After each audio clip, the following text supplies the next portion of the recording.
So as you all know, as we went over in this week in Star Citizen, there is a update coming out to show more ship customization, components, power signatures, and stuff. This video I'm recording on my streaming PC, but my camera won't work. And it looks like I'm dropping a lot of frames on OBS, so this video might not be as good as I'm wanting it to be. Apologize to anybody who's watching this and it's laggy, but I think the less I move the screen, the better we are. So anyways, here is a ship owner guide that they have released in order to allow people to learn more about what you can do to customize your ship. This is, I think, part of the push to make the game feel like it's more playable, more like something you can care about that matters over time. For a lot of people, this won't matter because we still lose our items somewhat regularly, though I don't think they're going to be trying to do wipes much anymore. Ultimately, I think this is going to be very good just for getting people on board with how ships work. Most people in the game right now only know what they see in game, and the game doesn't tell you much. So what we're going to do is go through this, and hopefully it'll give you a little bit more insight into how ships and components and stuff works.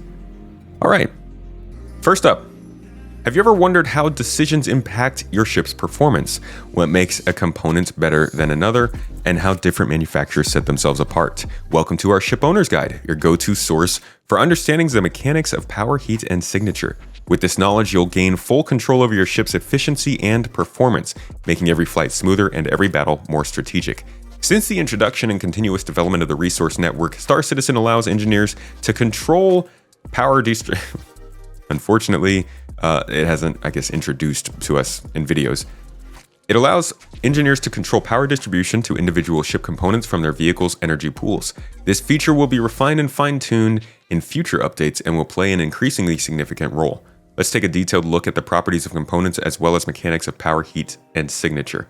The important thing to note here is that this is a step into a game that many people think is going to force you into multi-crew. It will not. This isn't going to be constantly nagging you. This is meant to allow for player agency and choice, allowing you to pick components and pick the way your ship works so that it fits your gameplay style. Yes, of course, there will be deterrence from doing certain things with your ship, and this system will be the way of showing you those deterrents and making you pay for them. But ultimately, this is something that they're trying to use to help build into the game, a system that was introduced in 2013 and has been discussed quite a bit since then. That being said, this is just so important, and I'm glad that we're starting to see stuff like this. It could be in the game, it could, but as long as this is linked in the launcher or just there's some way easy for people to access this is really good info that they desperately need to be getting in front of people. All right, component properties. Component properties are determined by a variety of ratings tied to key parameters: type, class, grade, and size. These parameters not only define a component's role within a vehicle, but also influence critical factors, such as its health, durability, weight, and power consumption. The manufacturer also has a small influence on the performance of a component through its unique style. That is very cool. The style subtly affects the final properties of the component, making your choice of manufacturer relevant not only for cosmetic and lore reasons, but also for stats. This will probably also come up with crafting. Each parameter plays a vital role in shaping the performance and efficiency of your ship. Let's break them down in detail to better understand their impact on your gameplay. So the type of your component. Component type defines its primary function by describing its actions and resources it consumes, produces, or stores. This is the foundation of the component's role within your ship's systems. Most components are further categorized by their class, manufacturer, grade, and size, and they have exceptions like fuel tanks, quantum tanks, and thrusters or engines. To help visualize this, think of a type as the high-level category of an FPS gear item. It determines whether something functions as a piece of armor, a weapon, or a backpack. In the same way, type establishes a component's overall purpose in your ship. So as an engineer, these are all the things that you may or may not have to track in your ship. From the very beginning, in fact, we could go all the way back to Star Citizen Engineering Design Doc. Yeah, this one. All the way back in 2013. They demonstrated ships as combinations of parts. What makes up a ship? You've got the hull, the power plant, avionics, afterburners, shield generators, intake, fuel tank, thrusters, weapons. Besides the fuel tanks, which were mentioned here, you also have your battery, your cooler, gravity generator, jump drive, life support, power plant, quantum drive, radar, shields, thrusters. So a lot of the stuff that's here is included, but obviously they had to build in more things that actually ran the components that are here. But you can see this is just all part of how this was supposed to work, and they've taken a long time of regurgitating, I think, this document into something that fits the actual game. But I think that's kind of what they're doing here. This is engineering. So first one is our battery. Pinned for future release, it says, but we can know just from how they have worked engineering, we know that batteries are meant to take over from your power supply. Yeah, I always do this, I'm sorry. Okay. We know that your battery will take over from your power supply whenever you disconnect. Oh, I don't think this is the right one. Sorry. It's our main story. Your battery is basically something that can allow your ship to run even if you lose your power supply, even if you get if your power supply goes offline. If somebody does something to your power, you can still use a battery to fulfill most of the responsibilities of your ship. But if this isn't telling of how far along they are on this, then I don't know what is. Good Lord. Okay, the cooler. A cooler is a critical ship component that manages heat generated by other systems. It produces coolant, which is distributed to powered components to prevent overheating and ensure smooth operation. Each unit of power assigned to a component directly translates to a unit of coolant required to cool it down. Each cooler has a specific maximum coolant output, determining its ability to support different loadouts. Proper cooler selection ensures efficient heat management based on your ship's power consumption. So you will have, if you go to your engineering screen that we know of now, you've got these like chunks of power that you can assign. Are you freaking kidding me? Okay. So in this screen, you've got these little chunks of power down here. Each of these chunks of power is basically a chunk of coolant. And your cooler is going to have a certain amount of chunks that you can put towards each component. So you're going to have to balance both your power and your coolant when you're running components across your ship. This is based around the pipe system, which is what they were introducing with the resource network and engineering originally. And you can see that they had different pipes. They had your main power pipe, your heat pipe, which is where the coolant is, your info pipe, which is going to be where your data is. That's where we get into hacking. It's when we'll get into data as a commodity. We haven't really touched on that as much yet in the actual game. And your avionics pipe, which I'm assuming is going to be where your AI blades are. Battery power is down here. But you can get a very good idea of how this was always meant to play out. Again, this infographic is like 12 years old. They're just trying to fulfill that system that they started to set up back then. Coolers don't work how they're supposed to, so like you can ignore this for now. Hydrogen fuel tank. Oh, also, that's the kind of stuff, like this is the sort of thing that means don't just look at a ship when it releases and be like, oh, it's got these many guns and it costs this much money. It doesn't matter. They're going to use this system to make ships fit their role. If you saw a ship come out and you were like, oh, it's so overpowered, they're gonna nerf it, and then it gets nerfed and you're like, hey, nobody is ever gonna be able to use this ship ever again. Get past that line of thought. It's not how it's gonna be. This kind of stuff, the armor system, fuel scarcity, repair costs, there's so many things that are gonna change how valuable certain ships are. So just like keep these kinds of things in mind when you're looking at the ships you're looking at. Hydrogen fuel tank. This is going to hold your hydrogen fuel. Holy shit, I can't believe it. Which is the default fuel type for most spacecraft. Hydrogen fuel, a colorless and odorless substance, powers conventional engines during non-quantum flight. It is essential for standard propulsion and maneuvering, making the fuel tank a fundamental component of any spacecraft's operation. Proper fuel management ensures your ship remains operational during atmospheric and non-quantum travel, emphasizing its critical role in both short and long-distance missions. They did not mention here that some ships can scoop hydrogen fuel. Okay. Coolers do function right now? Well, yeah, they're a net negative. They only mess with you. They don't help you in any way right now. Gravity generator. Planned for future release. You can see these in quite a few ships though. Gravity generators produce gravity. Hey, a resource consumed by rooms to create and maintain a gravity field within their boundaries. This ensures that areas of the ship have functional gravity for crew movement and operations. Proper maintenance and management of gravity generators is essential for maintaining consistent gravity fields across the ship's interior, supporting both comfort and safety for your crew during missions. Gravity's much bigger than we all think of it right now.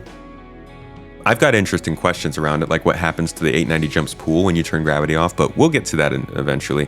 Gravity is big because, for starters, it does sound like they're going to treat it the same way as coolant, as a resource that gets consumed by each room. So I'm guessing there's going to be a quantifiable way for gravity to be understood, and we'll be able to turn it off room by room to save that resource as we need, or turn it off and on. Now, gravity is interesting because, for instance, you guys saw when I was playing, I think it was Save Stanton, maybe? No. I was playing the Blockade Runner event, and we were trying to get a big box into the back of somebody's Corsair, and we couldn't because I only had a multi-tool. And so every time I tried to move the box from space into the Corsair, it dropped too quickly and I couldn't get it all the way into the ship. That would be a situation in which you could turn off the gravity and you'd be much better off. What I'm wondering though is how this will affect in atmosphere. Is gravity going to always be overcoming the gravity of the planet? Is gravity something like, if it is overcoming the gravity of the planet, will that make it take more power? How does that kind of stuff work? It's an interesting component, but again, it is just another part of this system that they're building in to try and make your ship a living, breathing item that is not just for transportation. This is such a big part of the game they're introducing here. Here is just the early debugging view of them playing with gravity.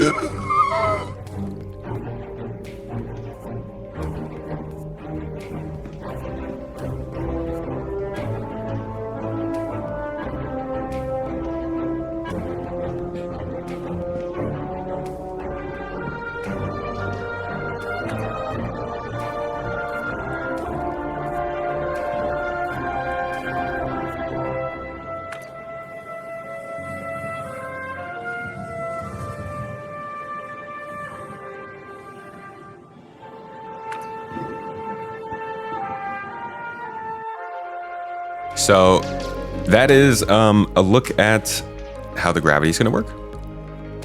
I know, very surprising.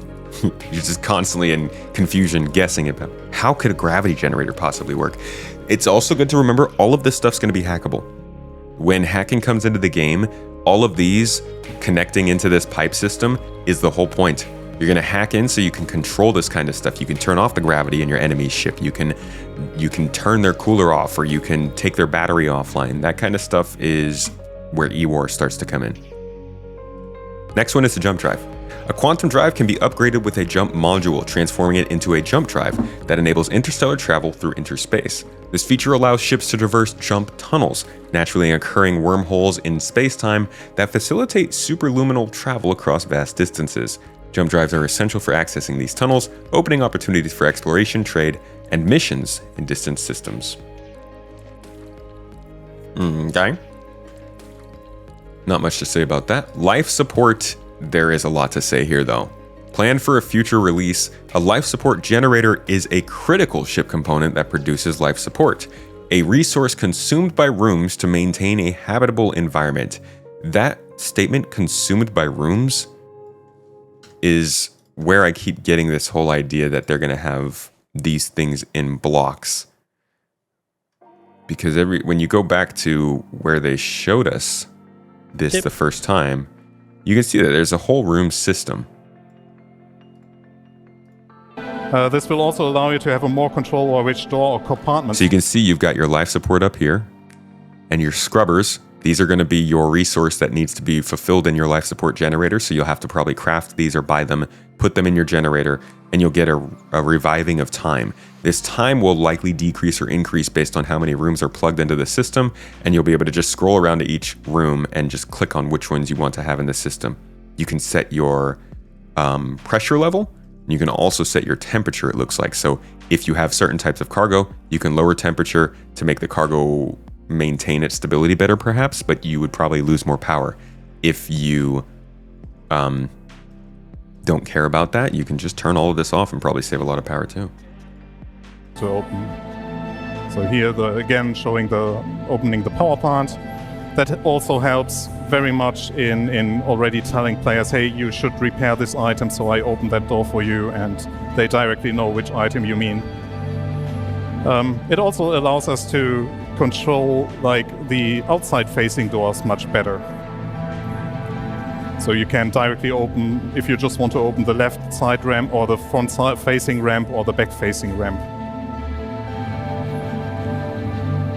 So that's a bit of a look at the room system, but that's kind of why they keep talking about the life support and gravity in this way. More tediousness? Son, yes. This is what we signed up for.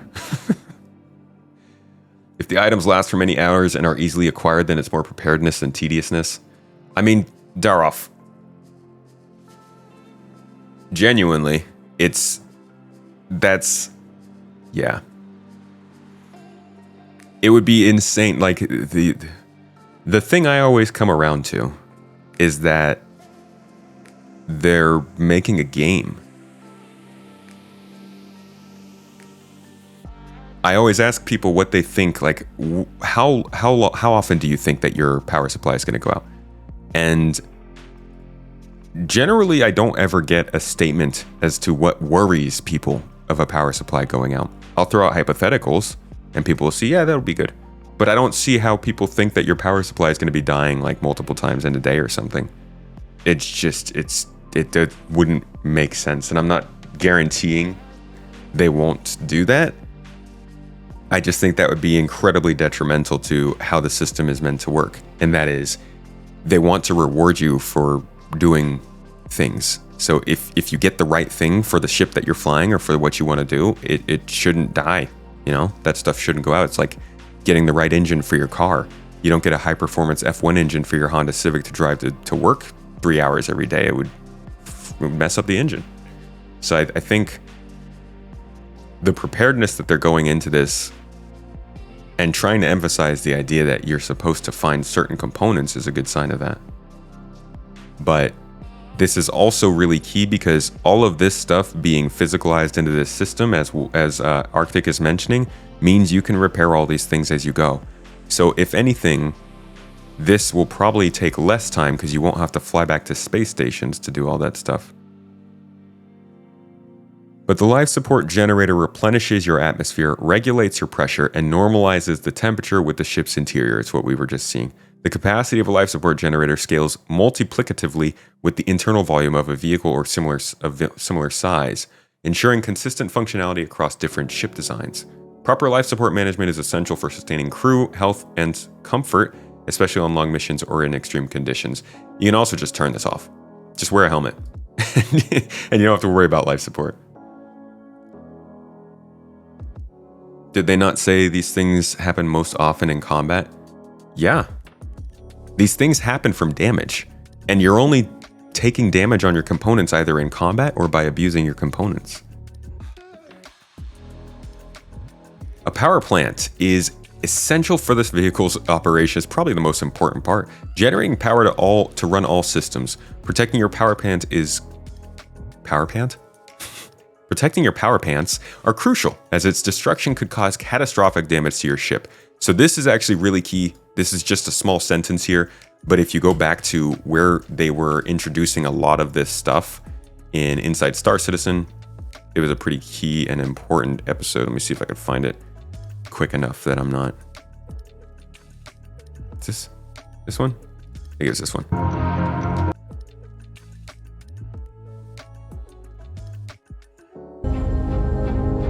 The biggest thing we are aiming for is switching from your health pool of the bespoke ship to just moving that completely over to the physicalized component. So damaging the component is damaging your ship. Attack on shields. I think this is the part where the biggest change for the players happen, because there the gameplay of repair comes in, and then you can revitalize your ship. Systems activated. So you can actually use your formerly dead in the water ship after exchanging or repairing the components. Well, we mentioned one of the new components, which is the life support generator. So let's talk about life support. Wait, no, we want power. We want power. We want to know how to blow up. How does one get blown up? I think it's here. Repairs. And some of the worst cases would be starting a fire, or in the case of, for example, power plants, engaging in a critical reactor failure and taking the ship with them. There is a chance that if the power plant reaches 0 health, it will run into a critical failure, and that critical failure then will cause the entire ship to explode. Okay. It will give the player the time frame to react to that. So either by removing the component and throwing it out of the door and preventing your ship to explode, or even countering it by repairing the component and bringing it up to life again. So, to confirm, The initial what he's saying here, this is super important. I would put the camera on the screen right now if I could. What he's saying here is that the physicalization of these components and bringing them into the system, and I just want to be clear, this is something that's been slowly building over time. They're just now revealing this because I think they have finally passed a go, no go for engineering and resource network to be in the game as designed and good to go. And this is like the initial kind of release to us. Obviously, it still says some of it's coming in the future, but I think it's been finalized. So the importance of this is that all of these things are taking up the damage your ship takes. Biggest thing changing here is that your ship will no longer explode from taking so much damage. The damage will go to these components, your jump drive, your life support, your power plant. At that point, it is your ability, your prerogative to run around your ship and repair those components if you want. You don't have to. You could always just flee and go to a space station to repair them. But the point is, you're now no longer defenseless against getting your ship back into working order. If somebody attacks you, if you get away, you can repair. You can get your stuff back. You can make it run better. You can get yourself back up to working order. The one place where they are saying that isn't true is with the power plant. It can fail. And like he said in that video, you'll have time to get it off your ship, to repair it, to do something to make sure it doesn't explode. But at some point, if the power plant takes too much damage, it can explode. And it can still blow your ship up like we used to have. But this is going to be a bit of a paradigm shift for Star Citizen as we go from time to kill to time to disable, as people start focusing more on just shooting a ship up to do whatever they need to do to it rather than blowing it up. And this on its own is a whole other video, guys, because what is the most fun thing that a griefer gets for blowing up random ships is the explosion, is the annoyance that players have of being killed, right? So if we get to a point where maybe you can stop your ship from blowing up just from getting shot, this suddenly forces those people to have to leave their ship, board your ship, come and fight you and actually kill you in person. And who knows, maybe this leads to less people just randomly blowing up other ships. I mean, it could lead to more people getting randomly disabled in space, but there is a chance that this change does change the way that people regard ship combat and death in ships. But we got a lot more to talk about there. Let's move on to quantum drives. A quantum drive is a specialized engine that generates a Chanisin field, enabling spacecraft to travel at extremely high speeds across vast distances. Quantum drives can also be upgraded with jump modules to become a jump drive, allowing travel through interspace. When active, a quantum drive is either fully on or off, and its operation affects the ship's electromagnetic signature, adding another layer of strategic consideration. Turning on a quantum drive creates a delta signature, which will let everybody in your vicinity know what you're doing. That's not in the game yet, but they've talked about that.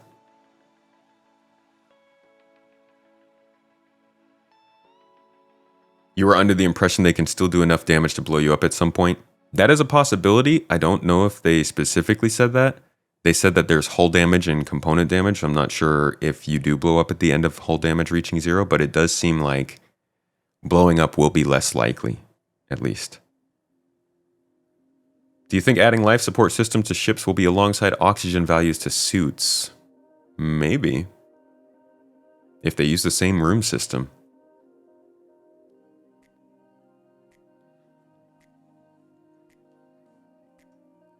They need to add persistent rep penalties for breaking the law. Agreed. I think that reputation is going to be how they do that. You'll have a crime stat for like the stuff that you do in that moment, but then you'll also have reputation for your long-term sort of what this person's history is as a player. Okay, quantum fuel tank. It stores your quantum fuel, enabling travel across vast distances. Generally, quantum fuel capacity is consistent among ships of the same size category, ensuring balance and predictability. However, certain ships, such as exploration or special purpose ships, feature larger quantum tanks to support their unique roles, offering extended range or specialized functionality. This makes the quantum tank a key consideration when evaluating a ship's capabilities and its suitability for long-range or mission-specific operations. Again, these things can also change. So if you see a ship that feels like it doesn't travel long enough for what it is, it probably will get updated at some point. Besides that, our quantum traveling right now is very uncontextual because we don't have POIs, we don't have regular missions around planets, we don't have a more regular home where we like to hang around. You should be around a planet and its moons for like days on end, right? You shouldn't have to quantum travel across Pyro 3 times in a game session. And I think that also throws off our expectations of what quantum drives and quantum fuel tanks should be providing. So this one I'm imagining is going to change quite a bit over time, but it's also something to keep in mind when you're looking at ships. It's not just about the weapons. It's not just about the cargo space. It's not even just about the number of seats it has. You also got to look at the components and consider what it is you want to do.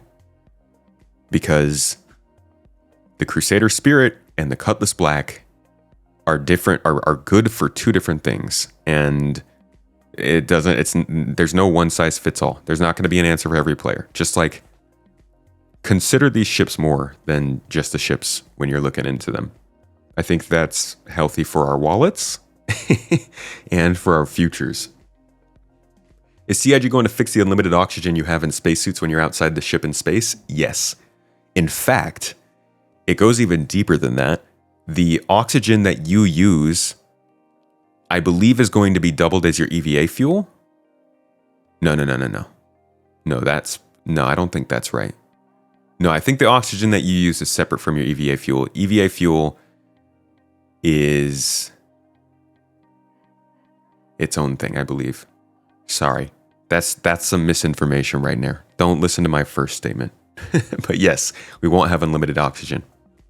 No, the EVA fuel is just going to be limited on its own, but you can just use the multi-tool to do that thingy. All right, shield emitters. Plan for future release. I fucking hate shield emitters. Hold on, check this out. I might be able to go back into Star Citizen's old roadmap, 2019, let's say, shield emitters, and see if it's there. Shield emitters were in the roadmap such a long time ago. Shield systems tech replacement. Okay. Oh my God, guys, this is 3.12. We didn't even have inventories back during this when this was released. It's crazy how far the game has come since 2021, 2020. Here we go. Ship shield emitters were planned for 3.16 at that time. So this isn't new. They didn't come out of nowhere. Shield emitters were always meant to be, in fact, are they on this page? They were always meant to be the way that you could basically attack the shields on a ship. The physicalized target that you could use. And I think they're more important for larger ships, but 'tis a thing that's coming sometime. All right. Shield generator. We do have one of these. A shield generator provides vital protection by creating shields around your ship. Shield health represents the total defensive capacity distributed across all shields. Generators larger than size 2 can generate 4 different sides.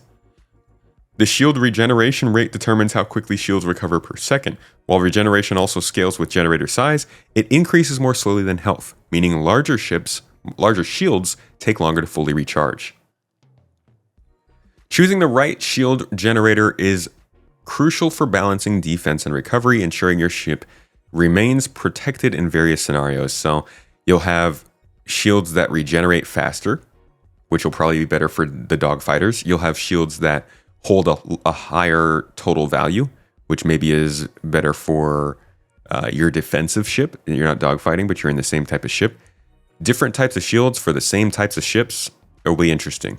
And you also have to remember, these have performance grade, they have civilian grade, they have industrial grade. I don't know if they're getting rid of that in lieu of crafting, but there will be differences between each shield that you make or buy and the identical cousin that it has next to it. Are there identical cousins? I don't know.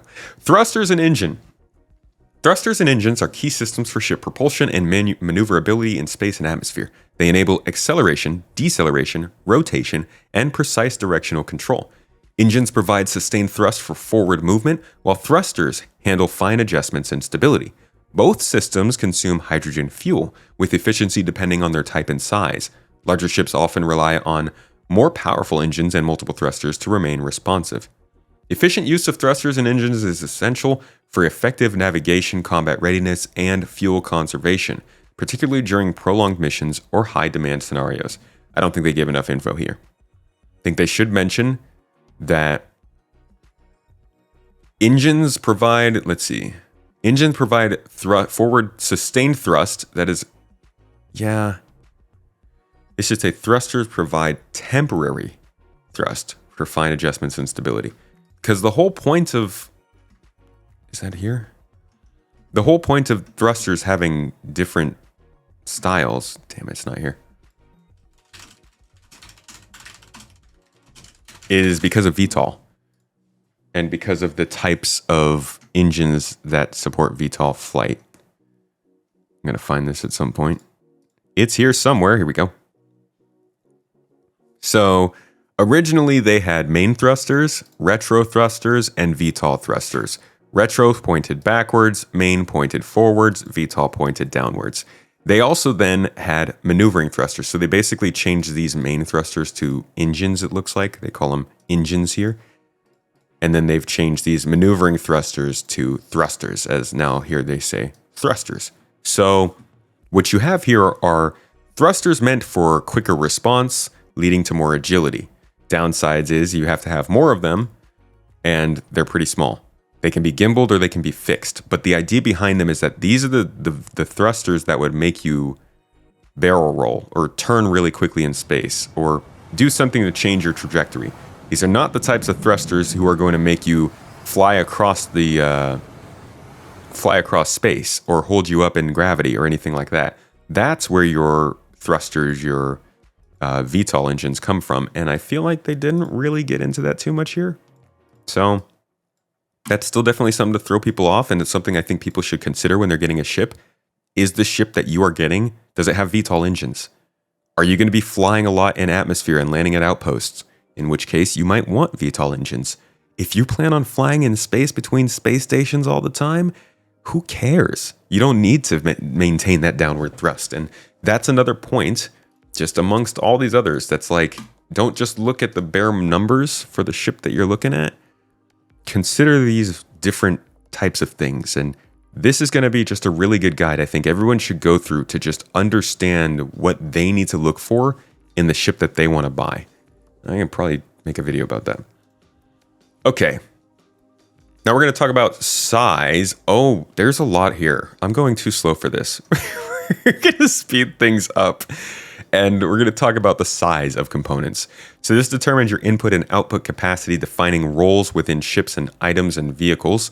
You have item ports from size 0 to 4, with additional steps for larger capital ships to maintain balance. For example, while both the Reclaimer and Bengal use size 4 components, their unique requirements call for further distinctions. Most properties on these size components are health, signature, and output. Scale with size. They scale with size, though some like power and coolant cap out at size 4. The size system ensures components are properly scaled, balanced, in functionality, efficiency, and versatility across all ship classes. Okay. Size 0 ships, we know these. These are your small, your ground vehicles, your pulse, and probably really, really small snubs. Your size 1s are your single seats, your light fighters, your Aegis, Gladius. These are your, the ships that a lot of people fly around to fight others. Size 2s, small multi-crew ships and heavy fighters, such as the RSI Zeus. This is, I think, the golden zone for Star Citizen. I think this is where they should probably focus on having most of their ships line up in between this and size 3. I think size 2 and size 3 are like the most important. This is your, yes, I can fly this by myself, but also on the days that I want to have a friend along, I can bring 1 or 2 people with me. That's like, everybody should probably have a ship like that. Size 3 are your larger multi-crew ships like your Aegis Retaliator, and probably things like your Constellation. Maybe the Mercury Star Runner would fall in this, but that might be size 2. It's probably a bit of a gray zone. Yo, Twitch, you guys alive? Size 4, capital ships such as the Aegis Reclaimer. Some capital size ships use bespoke non-swappable components, and we already know that the capital size components aren't swappable, at least not by us. I do wonder if we'll be able to switch out any of the ones that these ones have. Size 5 ships. So size 4 are capital ships. Size 5 are even bigger capital ships, such as the Polaris, the Aegis, Idris, the Javelin, and the Bengal. These are actual, these are very, very, there's a definite line between something like this and something like this. The Reclaimer certainly feels like a large ship, and I would be interested in seeing what else fits in here. But there's a whole different class when you're going to like the Idris or the Javelin, and to an extent even the Polaris.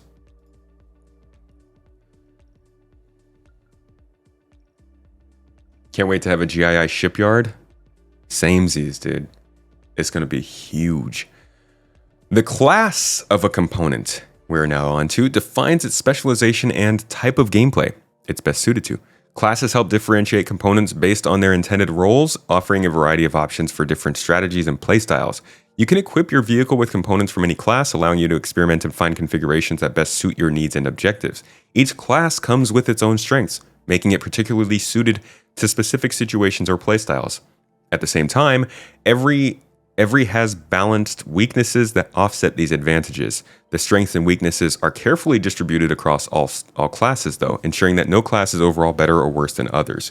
So we've had this in game already for a while, and it has allowed you to customize your ship to some extent. But I think this is going to, now we can see they're really diving deeper into this, and I'm interested to see how this affects us. I think this is going to be the most important thing to those of you who are really not wanting to deal with your components. If you're the kind of person who wants to only ever need to repair or fix your components at a space station like you do already in the normal game, if you want to just keep playing as you already do and not make any changes to how you are playing with your ship, I'm betting civilian will work. Because the whole point of a civilian class item is for people who aren't specialized to work on those things. So these components are probably meant to run, well, let's just read it. Average overall performance with the benefit of low heat generation and low maintenance overheads. So if you hate engineering, guys, just stick to civilian components. The rest of us will enjoy this stuff. Competition, high performance, and low weight, but a trade-off of low durability, louder signatures, and fewer options for power management. So again, this is the kind of thing that maybe you're okay with fixing your stuff on your own, then you go there. Industrial. Although heavy and power hungry, this class excels in durability and heat management and also has lower maintenance costs. So maybe you hate engineering, but you want to have something slightly better. You're going to be able to use this and you won't have to repair as much, but you will probably have to get more fuel because your power supply is going to be running harder. Military components. Extremely durable, performant, and high configurability. Though these equally have high signature output and power consumption. These are probably going to take so much engineering and hands-on that you're gonna have to if you don't like the idea of engineering, you're gonna hate these. What did I just say? Oh, engineering. Stealth components are the most fragile and their output is in the middle of the pack. However, they consume very little power, have low minimum power consumption, and produce extremely low signature emissions.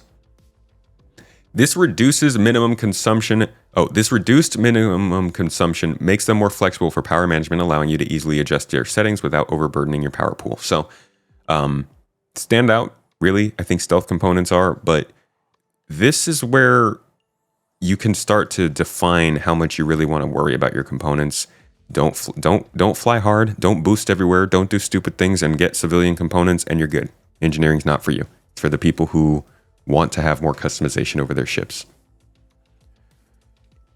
It can work. I'm not totally being negative. I just hope they don't give in to players who say, I paid X amount of my ship and can't even travel to X, similar to what happened with Pyro. I agree with you, dude. But I think you're right. I want them to just stick to their guns because they know, like the people who are complaining about not being able to get certain places in Pyro and stuff, they don't know that we're not supposed to do that, right? But CIG is defining a game where we're supposed to not be flying across star systems over and over. And I am in agreement with you. They've really gotta, they need to stick to that. You can't just define a game by the idea that people aren't supposed to fly around a lot. And then when people are bummed they can't fly around a lot in the unfinished version, you change the overall design. That doesn't work. So I'm with you. They need to keep the distances, and the actual feeling of being alone in space needs to exist. We can't just always have the immediate, easy ability to get back to a space station. Grade. The final modifier for components is the grade, which acts as an item's quality indicator. Depending on the grade, it may enhance, maintain, or reduce a component's default values. There's so much, dude. There's so much customization that can go into your ships depending on components. This is going to take a lot of effort to balance. Okay. So your D grade is your common, budget-friendly option. Again, for those of you who hate engineering and don't want to deal with stuff, actually maybe grade A would be better for you. Just budget-friendly. This is probably what all the ships are going to start with and what you'll get when you claim your ship. Grade C is uncommon, standard loadout. Okay, I guess this is standard loadout. Maybe this is standard loadout on Drake.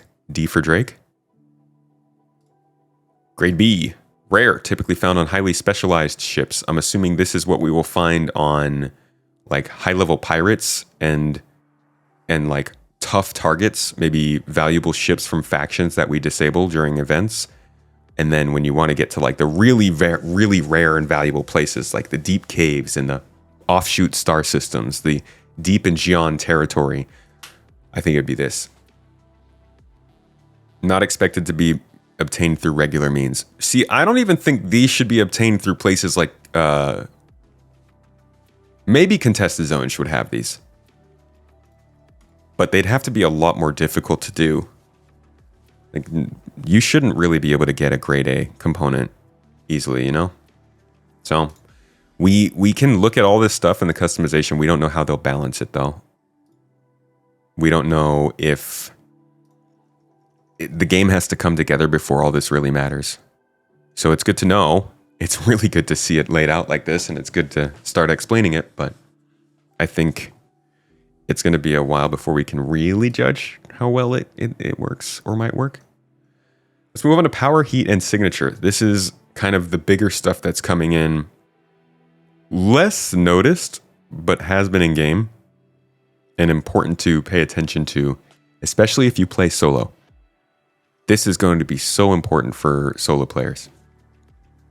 Choosing the right components is one thing, but an experienced ship owner also knows how to get the most out of their vessel and what dangers to watch out for.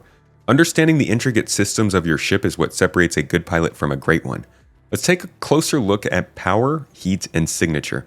3 key factors that not only define your ship's performance, but also determine your ability to adapt and thrive in the vast and unpredictable expanse of the verse. First, we got power here. Power is the lifeblood of your vehicle, supplied by power plants that produce a maximum output scaled to their size, up to size 4 for standard components. Power plants provide energy to all onboard systems, forming a shared network with limited capacity. Future updates will introduce fuel consumption for power plants, adding a layer of complexity to resource management. Shout out to Citizen Mark using your Prime sub over on Twitch to support the channel. It means a lot to us. Thank you so much. I value every sub. I appreciate those of you who have Amazon Prime. Use your Prime sub during this stream to support us. It means a lot. As you all know, moving's expensive, and I'm discovering that now. So I appreciate you, buddy. Okay. Power throttles. Each power-consuming component has properties for minimum and maximum power units, along with low, mid, and high ranges that determine its performance. Some components have a minimum power consumption that displays as combined power segments. These components are harder to reassign power to or from because they require a significant amount of power just to activate. This is referred to as controllability, where a smaller or larger minimum power requirement affects how easily a component can be adjusted in real time. You know, that's honestly how I feel a lot of us hoped they would do something like master modes, where it would take a certain amount of power to activate your shields, and that power was too limited when you turn on your quantum drive or something like that, and so it wouldn't work. Huh. Interesting. Components reaching mid and high levels at lower power settings provide a stronger functionality sooner, but wear down faster. Okay. They're going to generate more signature, and they're also going to be more prone to malfunctions. So this is really important for people who don't want to deal with engineering. In contrast, components with extended low ranges offer better stealth and durability, letting you operate them efficiently without sacrificing reliability. This flexibility allows you to fine-tune power settings to optimize performance based on your current objectives and situation. Yo, I'm actually liking how this is sounding, and I don't know how deep this will be, but it does seem like they're almost getting to the point. They're going in the direction of saying, hey, if you don't want to deal with engineering, you don't have to, but you're not really going to have all that much fun compared to other people. And basically, the more fun you want to have, you just have to deal with more of the ship systems, which seems like a fair trade-off to me. This is an interesting one, though. The whole limited power startup based on the components actually might hint at tuning. So there's a part of engineering they haven't talked about too much called tuning, which is meant to be done before the ship is running. It's meant to make your components run in certain ways outside of just like fixing them and doing other kinds of stuff. What this could do is they could say, tuners, if you do something a certain way in whatever little mini game they come up with to tuners on the kiosk or something, what if there were things you could do gameplay related as a tuner that make this value go down, so that if you have the proper tuner engineer on your ship, you could run the ship with components that technically aren't supposed to work, or maybe are supposed to work in different operating windows, but because you did some form of engineering, your ship is running at a high, it's overclocked, it's running better than it could on components it's not supposed to. This could be incredibly cool for engineering. I'd love to see how they go with that. You're hoping that refueling isn't a beam. It's not. You can actually refuel in game right now. It's kind of like real life, how they use a refueling arm and you have to aim it into a receiving socket. And then you have to measure the pressure of the fuel as you pump it into the new ship. If you use too much pressure, then it can blow up the fuel line. And if you use too little pressure, then it goes really slow. I'm guessing that's how it will work on the other applications too. You feel like it's not going to be that complicated, like the ability to add more power pips or something when tuned. Like adding more maximum power to this screen here. Huh, that'd be interesting. Let's see. Maybe they'll say it here. You can manage your vehicle's power distribution through the engineering screen or via multi-MFDs. Power is allocated in segments to components, which consume these universal units based on their demands. Components are divided into main systems like weapons, thrusters, engines, shields, quantum drives, and coolers. These are critical systems that require the most power and careful prioritization. Subsystems have radars, life support, and gravity generators. These secondary systems consume less power, ensuring you have flexibility in managing their resources. Okay. So while most components are managed through dedicated power throttles, weapons share a single power pool across the whole ship. Each weapon draws a proportion.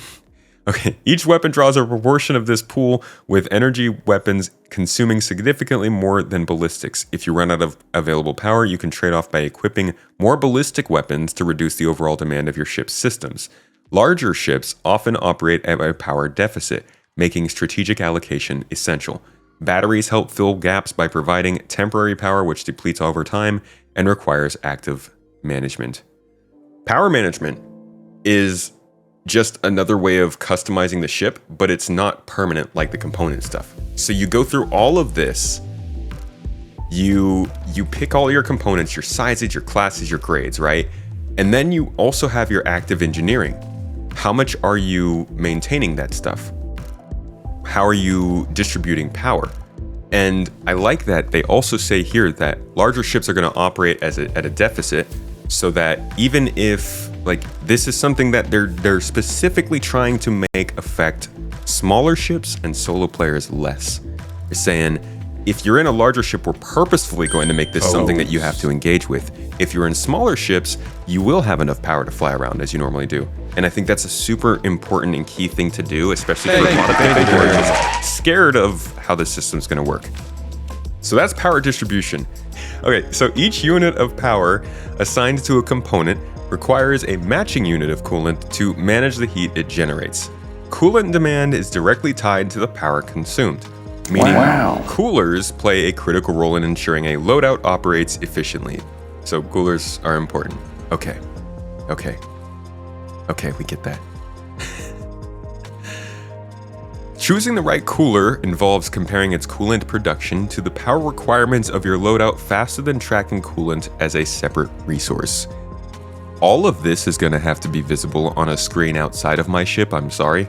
This is going to have to be able to be seen altogether. I do need some coolant, dude. The ketchup coolant. My brain hurts, you guys. I'm so blown away.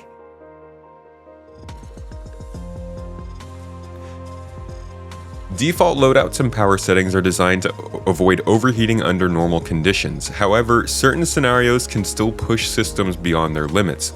Overheating may occur when too many components are running at high power levels. Coolers are underpowered, or components become degraded or malfunction. Components operating in higher ranges are especially demanding on coolant and power plants, as the largest power generators require the most attention. So even if you are able to tune and overclock some stuff to make it run better, it might still impact your coolers the same way. What would be interesting is how much you can overclock your coolers if that becomes a thing. Okay, for vehicles equipped with multiple power plants, it's important to note that additional power plants do not double your power output, but instead add only a small boost while generating significantly more heat. That sucks. This means it's worth considering whether activating an additional power plant is worth the extra coolant usage. So you're saying if we could make our own vehicles, we could just have a massive coolant vehicle with multiple power plants on it. Heat management is also influenced by how long components take to reach their maximum heat threshold. This provides flexibility to temporarily reassign power from coolers to other systems in critical situations like combat or emergencies.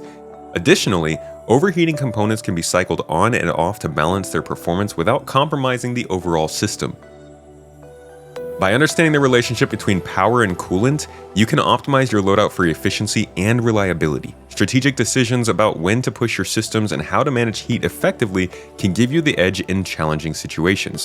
Whether you're balancing power plants, selecting the right cooler, or managing component wear and tear, staying mindful of these mechanics ensures your ship operates at its best, even under demanding conditions. So, basically, what they're saying here is you're in control. This is engineering as a whole. It's balancing heat and power and coolant, and you're in control of figuring out how to run your ship at its best. This is what I was very excited for this game for most of the time. I've always been excited of being somebody who can just be a part of a ship. I don't want to fly. I want to be crew. I want to go on expeditions. I want to get off a ship and go into a cave, and then I want to come out of that cave and see my ship looming over the entrance as I board it, you know? The very, very little things that don't really quantifiably matter is what I was interested in for this game, and this is what builds that out for me because it creates more unique situations. It means that we can get into derelict ships that have engineering problems. It means that we can run missions where we have to get on board ships that have problems. Like, this is just a huge content explosion, in my opinion, once they can get this in game. But it's not in yet. It's just really good that they're laying it out for us how it's going to work. Since the implementation of the resource network, we transitioned to a system where electromagnetic and infrared signatures are generated by individual components rather than the entire vehicle. When was the resource network implemented? I'm not being facetious there, but they keep talking about the resource network like it's in the game, and I know it's in the game. Like, we do have some signatures, coolers do actually have an effect on signatures. All that kind of stuff is happening. I just don't know when that changed. Yeah, I'm not really sure where the resource network started to have an effect. But basically, they have been using signatures. ER and IR are generated for individual components rather than the entire vehicle. We can see this because you can get attacked by stealth ships in Star Citizen right now, and they're really hard to see coming. This change makes stealth and scanning more dynamic, requiring careful selection and operation of components. Each signature is influenced by component properties, making your choices critical for staying undetected or detecting others. Radar sensitivity to signatures will also vary in the future, adding complexity. Signatures are measured as effective detection ranges in meters. I did not recognize that before. Ground vehicles benefit from a sensitivity modifier, reducing their detectability, especially against spaceships, making them more stealthy during ground-based operations. So that's good. We really need scanning and radar to get updated on vehicles for this to truly matter. Right now, I don't think scanning is intuitive or I don't think there's enough feedback to scanning to make people feel like they should use it, so it doesn't get used much, and because of that, signatures don't match as much, and because of that, the general culture of the game community isn't following the design that they're laying out. So whenever that does happen, it will, but for now, I think this is kind of a secondary thing, but it is something to keep in mind. Like, if you want to be good at Star Citizen, this is definitely something to keep in mind. Electromagnetic signatures. These are generated by consuming power or produced by your ship's components. For example, assigning power to items increases EM output, while activating a quantum drive generates a significant EM burst, making your ship easier to detect while fleeing. I still think that we need to have delta signatures. I'm not sure if this means that they're not doing delta signatures, but if you're already locked onto a ship and then that ship turns on their quantum drive, you should still get notification they've turned on their quantum drive. It shouldn't just be that they're easier to acquire. There's got to be something else that tells you, hey, they're about to try and make an escape. Okay, EM signatures provide valuable information. Low EM indicates idling or minimal activity. Moderate EM suggests active systems or combat. And high EM, especially with doubling, reveals quantum drive activity. Yeah, I don't know. It seems they're not mentioning delta signatures anymore. That might have just been a temporary thing that they thought about and then decided not to. Scanning class components reduce EM output by consuming less power. Stealth class components, and they help you remain less detectable. Okay. Good to know. Infrared. These signatures are produced by the heat expelled from your ship's components. Overheating drastically increases IR output, while stealth loadouts with minimal coolant usage result in lower IR signatures. Coolers play a key role in IR management by expelling heat, but also they increase IR signatures the more they are utilized. Interesting. Running IR dark, which involves disabling your coolers to reduce your signature emissions, causes heat to gradually build up, making IR levels creep higher over time. When coolers are reactivated to prevent overheating, they create a significant IR spike as they work to stabilize temperatures. Balancing these effects is crucial for effective heat and signature management. This is such oh god, this is like the real crunchy bits of running a large ship. It's going to get so it's going to be so interesting to go into a late game area like a dangerous place in Pyro and be on a large ship and be trying to run IR dark with your friends because, like, I don't know, you're just in that dangerous area and you don't need any situations or any trouble right now. Very cool. So EM signature, electromagnetic, is coming from what your components are doing. And IR signature is coming from the heat that your components are making. So even if your components aren't doing anything, they're still putting out latent heat. But essentially, you will always be putting out EM and IR signatures. What you can do, though, is you can mask your IR signature. Well, yeah, that's weird. So you can get very efficient coolers and very inefficient components. And you can say, okay, well, this efficient cooler won't be detected as much, even if it's hot, as the inefficient components when they're hot. So I will boost the cooler so that the components don't run hot, and our IR signature ultimately will be lower. But there's just going to be a whole bunch of analog decision making around how you manage your signatures and what components you pick to make sure they work correctly for you. Another thing, though, is there are some ships that are meant to benefit from a lower IR signature without coolers. The Terrapin, for instance, can actually close up all of its armor and venting to maintain its heat. That obviously damages your ship faster because you're keeping the heat within, but it makes your IR signature lower. So once again, make sure to look at all of the aspects of a ship rather than just its SCU or its combat capabilities when selecting it, because a lot of times they're going to put in little things like that. The Terrapin has one. The Origin series of ships, the 100 series, has one. It has an onboard refinery where it can make its own hydrogen fuel. You got to keep an eye out for these sorts of little things when you're picking your ship. It's more than just what's on the page. Okay, last bit, the cross section. Your cross section signature is determined by your physical size, your shape, and your overall dimensions, specifically width, height, and length. Larger ships naturally have higher cross-section signatures, crazy, making them easier to detect on radar regardless of their EM or IR output. The first time I ever saw them experiment with a cross-section signature in this game, and this is just to show that it does function correctly, I'm gonna have to make it pop up. They were basically showing how they want scanning to work as they move forward, and this was way back when we didn't really have almost any kind of scanning. They're basically showing, okay, so we got our signature system. So you can see there's a Cutlass here, there's an Idris here, and there's an asteroid here. And then he basically starts the tracking So you can see that it recognizes both the Idris and the Cutlass here, right?